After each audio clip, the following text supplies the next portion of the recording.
네, 박주입니다. 이번 주에 추경호 경제부총리죠. 경제부총리 기획재정부 장관이신가요? 그분하고 이제 한국은행 총재께서 인터뷰하신 내용들이 있어요. 그런데 하반기에 이제 정책 기조 관련한 그런 말씀을 하시는 걸 보고 저건 무슨 의미일까라는 생각을 좀 했습니다. 지금 우리나라의 이제 경기 상황은 상반기는 예상했던 대로 상저, 정부가 예상하기는 하반기엔 오를 거다. 그래서 상저 하고를 연초에 예상을 했고, 최근에 5월, 6월이 들어오면서 하반기에도 경제가 쉽지 않을 것 같다. 그래서 상저, 하저까지 얘기가 나오는 상황이에요. 경기 상황이 많이 안 좋죠. 오늘 아침에 이제 중앙일보를 보면서도 나왔는데, 하반기엔 반도체 경기가 살아난다가 아니고 살아날 수도 있을까? 이게 끝맺음이 없어요. 이게 살아난다는 건지 안 살아난다는 건지. 그럼에도 불구하고 희망 고문을 하는 것 같아요. 살아나기를 국민들이 다 원하고 있으니까.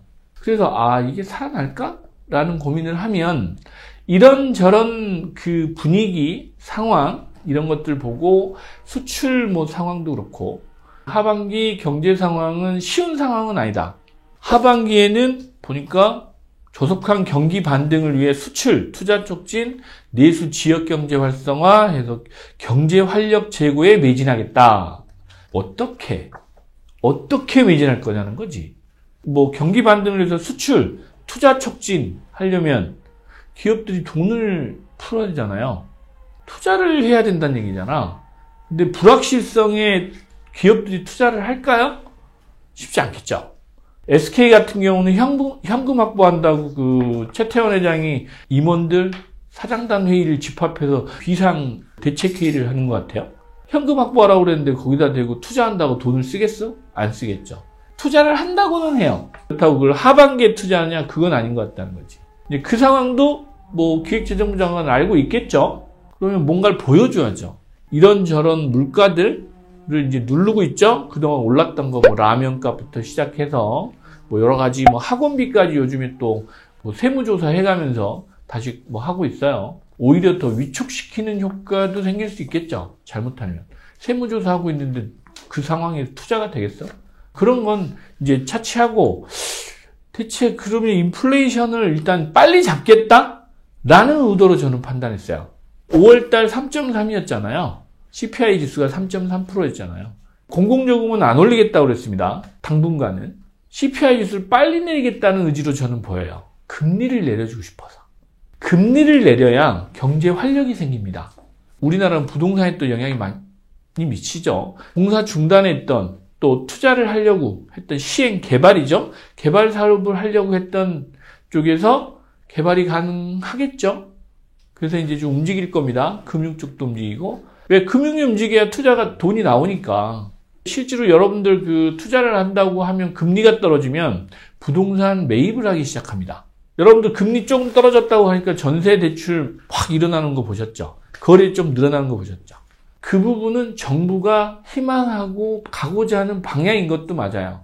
근데 상황이 그렇게 될까라는 건 이제 가봐야 되겠죠. 지금 상황은 그렇게 호락호락해 보이지는 않는다는 거죠. 한국은행 총재가 우리나라는 금리는 더 이상 못 올릴 것 같다는 뉘앙스로 분명한 멘트를 했습니다. 그래서 금리 인상은 없을 것 같아요. 일단 인상은 끝났다. 이제 내려줄 일만 남은 거잖아요. 언제 내릴 거냐는 거잖아. 그러면 정부가 해야 되는 역할은 물가를 빨리 잡아가지고 2%대로 빨리 낮춰놓고 한국은행 총재 보고 자 물가 안정됐으니까 금리라도 빨리 내려줘. 그러면 한국은행 총재가 그러겠죠. 지금 미국하고 우리나라 금리 차가 너무 많아서 외화가 유출될 우려도 있어요. 그 말 하면 한마디 하겠죠. 기재부 장관이. 우리 환율 높잖아. 1,400원 가까이 갈 텐데. 그럼 문제 없잖아. 라고 할 수 있어요. 수출 기업은 좋거든. 문제는 수입하는 데가 이제 힘들겠죠. 예를 들면 1달러짜리 수출을 했는데 1,400원을 받을 거 아니에요. 환율 1,400원이면 1,100원 받던 거를. 근데 수입은 안 되지. 1달러에 1,100원 주고 샀던 거 1,400원 주고 사잖아요.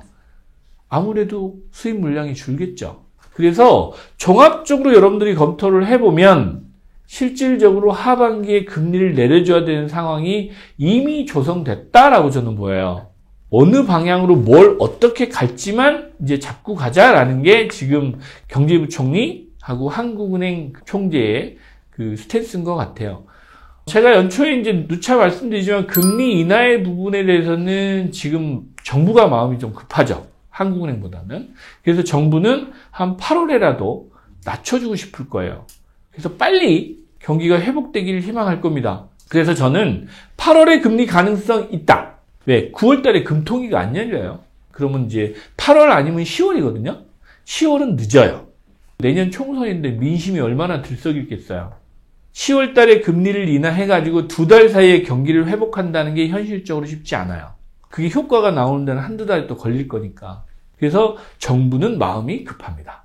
그래서 8월에 기습적으로 금리를 인하해 줄 수 있는 확률이 계속 높아지고 있다라고 보시는 게 이번 주 경제부총리하고 한국은행 총재의 스탠스입니다. 그러나 그 사람들은 절대 인하해 준다는 얘기는 안 합니다. 지금 그러면 시장에 부작용이 생길 수 있잖아요. 지금 오늘 아침 기사를 보니까 새마을금고 연체율이 6% 가까이 됩니다. 근데 연체율이 뭐 30%까지도 오를 수 있다고 그러더라고요. 새마을금고가. 좀 심각하죠. 이제 그런 쪽에서 뭔가 하나가 터지고 나서 8월쯤에는 금리 인하 신호가 올 수 있다. 여러분들 언론 기사를 볼 때 경제부총리나 한국은행 총재가 이렇게 얘기를 했어. 그러면 저 사람들이 무슨 생각을 하지? 라는 고민도 해보셔야 돼요. 그래서 어쩐다고. 그래서 어쩌라고. 까지도 한번 고민을 해보시는 습관, 그게 투자자의 마인드입니다. 오늘은 여기까지 말씀드리겠습니다. 감사합니다. 여러분 좋아요, 구독, 알람 설정까지 여러분의 성공 투자를 함께 하겠습니다. 2권 책 나왔습니다. 읽어보시면 도움이 많이 되실 겁니다. 실제로 여러분들 부자 되시는데 입지가 가장 중요하다는 말씀을 많이 드리는데 입지 관련해서 열심히 제가 돌아다니면서 파악한 내용들을 이 책 안에 넣어놨습니다. 여러분들이 시간이 없으셔서 실제로 이제 임장이나 이걸 하실 수 없는 분들은 이 책을 참고하시고 관심 지역들을 찾아가 보시면 많이 도움이 되실 겁니다. 여러분들 부자 되시기 바랍니다.